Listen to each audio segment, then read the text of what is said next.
अस्सलाम वालेकुम नाजरीन, आप देख रहे हैं R T V YouTube channel. दोस्तों, आज से शुरू करने जा रहे हैं हम कुल्लूस उस्मान सीजन 1। दोस्तों, इस सीजन के पहले एपिसोड में हम देखेंगे उस्मान बमसी एक तलवार बना रहे होते हैं और वो कहते हैं हक है अल्लाह, सच है अल्लाह। उसके बाद उस्मान बमसी से कहते हैं इस तलवार को कल रात से पहले हमें तैयार करना होगा, क्योंकि ये तलवार मैं आइबस के उसके शादी के तोहफे में पेश करूँ। इस पर बमसी कहते हैं उस रब का बहुत शुक्र है जिसने हमें ये दिन दिखाया। उस्मान और आइबस बड़े हुए और आपस में खून के भाई बन गए। इसके बाद उस्मान कहता है हम उसी रास्ते पर कामजन हैं जिस पर हमारे बाबा अर्तुल गाजी ने हमारी रहनुमाई की। उसके बाद बमसी कहते हैं कि उस्मान, तुम्हें क्या लगता है अर्तुल साहब खोनिया से कोई अच्छी खबर लेकर लौटेंगे? क्या सुल्तान और बाकी सरदारान उनकी पेशकश को कबूल करेंगे? उस्मान कहता है हम न तजुर्बेकार थे लेकिन अब उस्ताद हैं। हम इस सरजमीन को अपना वतन कहलाने के लिए मुस्तकबिल से बेखौफ होकर जद्दोजहद करते रहे। अब इन छोटी झाड़ियों को चिनार में बदलने का वक्त आ गया है और इस चिनार के दरख्त के नीचे बहादुर सिपाही और खवातीन एक नई रियासत की शमع जलाएं और अपने तमाम दुश्मन और गद्दारों को इस शमع की आग से राख कर देंगे। फिर चाहे कोनिया से जो भी आए, मेरा रब इस बात का गवाह है, मैं और मेरी औलादें कभी इस परचम को नीचे नहीं गिरने देगी और इस मुबारक परचम को दुनिया के हर कोने तक फैलाने के लिए हमेशा पुरआज़म होकर लड़ेंगी।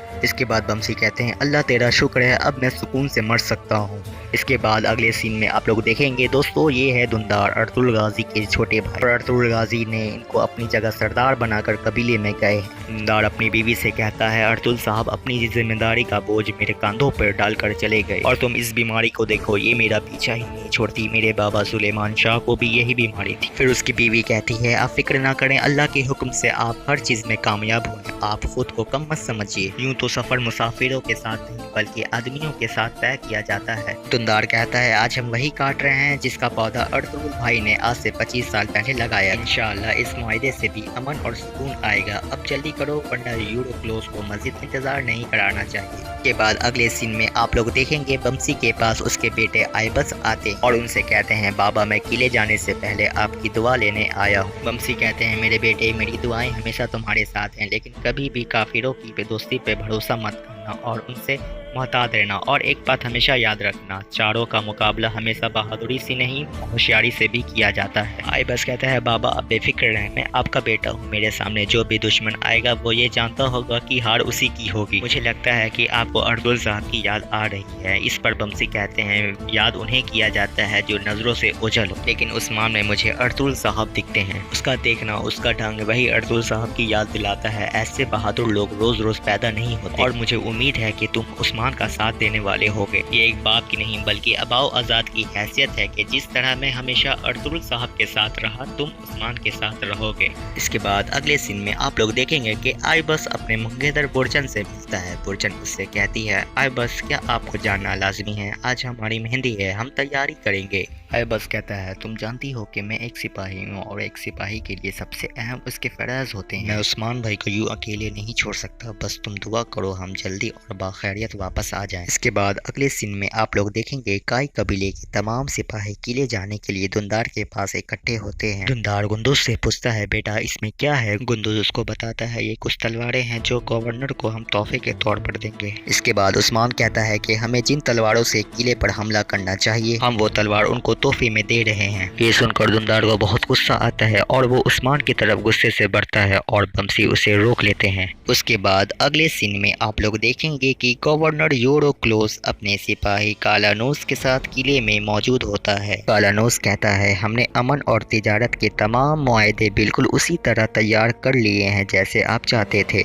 लेकिन काफिलों पर हम छापे की दरख्वास्त हरगिज कबूल नहीं कर सकते। इस पर गवर्नर कहता है तुम फिक्र ना करो, दुनिया की कोई भी ताकत मुझे इस कागजात पर दस्तखत नहीं करवा सकी। इसके बाद गवर्नर की बीवी सोफिया वहां किले में पहुंचती है और गवर्नर के कांधों पर एक बैच लगाती है और कहती है ये बैच तमाम बुरी बलाओं से आपकी हिफाजत करेगी। इस पर गवर्नर कहता है जब तक तुम मेरे साथ हो मुझे कुछ नहीं हो सकता। इसके बाद एक सिपाही अंदर आता है और कहता है काई आ चुके हैं। इसके बाद गवर्नर बाहर आता है और काई कबीलों वालों से मिलता है। इसके बाद स्टेज पर एक ड्रामा ड्रामा दिखाया जाता है जिसके जरिए गवर्नर और अर्तुगरुल गाजी के तमाम हद्दात और ड्रामा के जरिए पेश किया जाता है। लेकिन उस्मान उस स्टेज पर पहुंचकर अपनी तकरीर शुरू करता है और कहता है जब अर्तुगरुल गाजी की बात आती है तो सभी बाखूबी जानते हैं कि वो कितने बहादुर हैं। भूखों को खाना खिलाते हैं, गरीबों को कपड़े देते हैं और मकरूजों का कर्ज चुकाते हैं। अर्तुगरुल गाजी और उनकी औलाद की दोस्ती हमेशा दैनी और उनकी दुश्मनी दुश्मनों का खात्मा। इसी दरमियान कोई सिपाही उन पर हमला कर देते हैं और उस्मान उनका बहादुरी से मुकाबला करता है, लेकिन बदकिस्मती से मौका मिलते ही वो लोग वहाँ से भाग जाते हैं, जिसकी वजह से उस्मान ये नहीं जान पाता कि इस हरकत के पीछे किसका हाथ है। इसके बाद अगले सीन में आप लोग देखेंगे कि अलीशार अपने सिपाही निजामुद्दीन के साथ अपने किले में मौजूद होता है और उससे किले की सूरत हाल पूछता है। निजामुद्दीन उससे कहता है कि कई गवर्नर से मुआहदा करने के लिए गए हैं।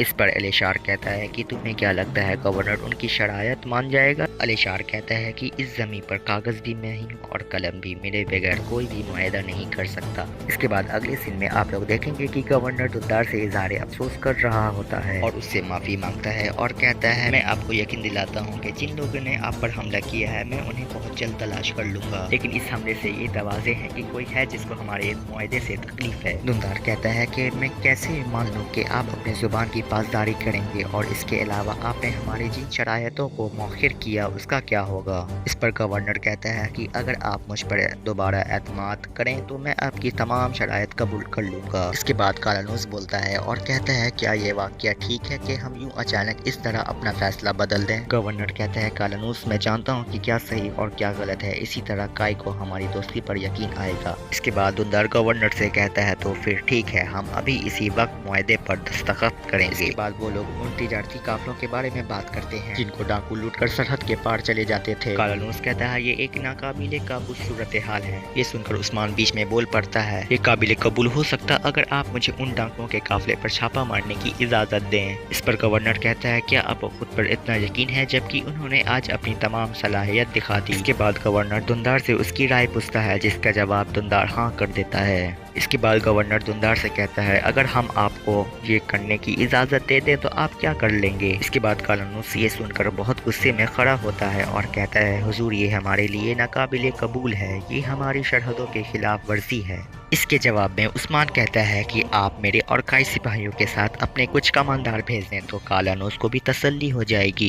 इन तमाम बातों के बाद गवर्नर यूरोक्लोस उस्मान को डाकुओं वाकियों की उन काफिलों पर छापा मारने की इजाजत दे देते हैं। इसके बाद अगले सीन में आप लोग देखेंगे जिन लोगों ने उस्मान और काई वालों के ऊपर हमला किया वो दरअसल गवर्नर की बीवी सोफिया और उसके आदमी थे। इसके बाद सोफिया कहती है मैं इस बूढ़े गवर्नर को मारने के लिए हर दिन एक नया मंसूबा बनाती रही, लेकिन तुम लोगों ने अपने अनारीपन की वजह से मेरा सब कुछ बर्बाद कर दिया। और इसके बाद उन दोनों सिपाहियों को सोफिया खत्म कर देती है। फिर उसके बाद सोफिया अपने एक सिपाही जिसका नाम निगलास होता है उससे कहती है इस काम के लिए तुम अपने सबसे भरोसेमंद आदमी लगाओ और उस्मान को तुम कम मत समझना, वो एक खतरनाक जंजू है, पहले ही मौके पर उसे अपनी जान देकर अपने किए का इजाला देना पड़ेगा। इसके बाद अगले सीन में आप लोग देखेंगे उस्मान अपने दोस्त आयबस के साथ एक सफर पे जा रहा होता है और वहाँ कुछ सिपाही उन दोनों को घेर लेते हैं। इसके बाद वो लोग आयबस को अपनी तलवार से जख्मी कर देते हैं और उसको घोड़े से गिरा देते हैं। उसके बाद वो लोग उस्मान के पास आते हैं और उस्मान उनसे लड़ने लग जाता है, लेकिन वो सिपाही तादाद में ज्यादा होते हैं जिस वजह से वो उस्मान को बहुत ज्यादा जख्मी कर देते हैं और इसके बाद जख्मी होकर उस्मान एक दलदल में गिर जाता है। इसके बाद दो औरतें वहां से गुजर रही होती हैं और उस्मान को उस दलदल में देख लेती हैं। इसके बाद वो औरतें घोड़े की मदद से उस्मान को दलदल से निकालती हैं। इसी तरह उस्मान को होश आ जाता है और वो उस खातून को देख लेता है जिसका नाम बाला खातून होता है और इसके बाद वो दोनों औरतें उस्मान को बाहर निकाल कर वहाँ से चली जाती हैं। इसके बाद उस्मान को जैसे ही होश आता है उसके जहन में आयबस का ख्याल आता है और फौरन आयबस को आवाज देने लगता है और वो उसकी तलाश में लग जाता है। और दोस्तों ये एपिसोड यहाँ पर खत्म हो जाता है। आप देख रहे थे RATV यूट्यूब चैनल। मिलते हैं अगले एपिसोड में, तब तक के लिए अल्लाह हाफिज।